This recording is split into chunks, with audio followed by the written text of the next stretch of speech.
Hey everyone, Rushlock here with our next question from the subreddit. If you're enjoying this series, or if you have an answer you want to provide for this person, put it in the comments down below. Make sure to hit the like and subscribe button. Never played Eve, but wormhole exploration sounds really fun. So a buddy of mine picked up Eve a few years ago, and it's been fun listening to him talk about the game. Though he does make it sound like I need a spreadsheet to track the goings on in the game. I don't know how true that is, but one thing he said piqued my curiosity. Wormhole space.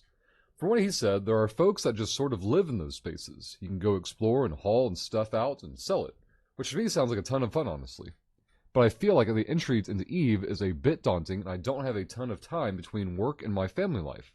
Will this time limitation prevent me from getting into the weeds with wormholes and learning about the specific side of the game as someone who has never played before? Short answer, no.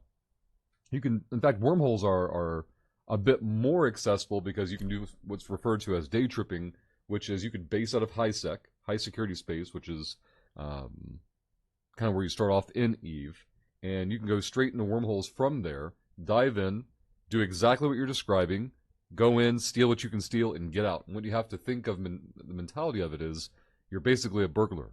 You're going into somebody else's home who may or may not be living in there at the time, and you're stealing and pilfering what you can and then getting back out.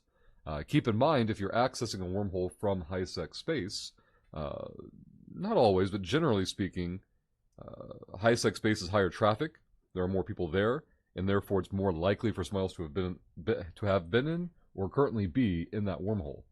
You can also eventually get into low-sec and null-sec and access wormholes that way. There are a lot of tools, both in-game and out-of-game, to navigate, to get histories on wormholes and gain perspective on the activity levels of a said wormhole. You can cut and paste what's referred to as the J code, which is usually the name of the wormhole. When you're in regular known space, systems typically have names or designations, and with wormholes they have like a J then a number, and it's referred to as a J number. There are tools you can copy and paste that into in web browser form to give you a report on the wormhole for activity levels. So it's all very, very accessible to answer your question. In terms of the time limitation, again, you undock, you start scanning signatures, and it's random, right? You might pop on for 15 minutes, find a wormhole, and dive right in.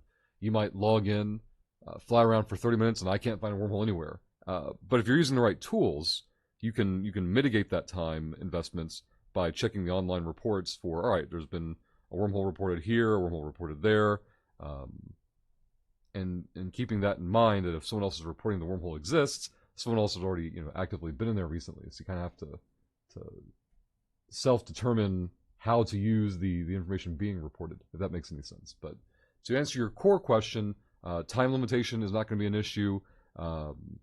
The daunting complexity of the game definitely exists and is justified, but Eve is meant to be taken byte by byte and piece by piece, not consumed and mastered in its totality out of the gate. So there's a lot of resources out there, not just myself, that can walk you through it. You're welcome to join our Discord. You're welcome to check out our YouTube series. I won't post those in the Reddit thread, but I will post in your thread here and see if we can guide you to some resources in general. So hopefully we'll be able to help this person out. If you're listening to the video and you have some resources you want them to know about, or somebody with a similar question, make sure to post them in the comments down below. Link up any tools that you think are critical, and that way not only this person, but the next person who has this type of question will see this video on YouTube and be able to look down below in the comment section for relevant and useful tools. But thank you all for being here, and we'll see you in the next one.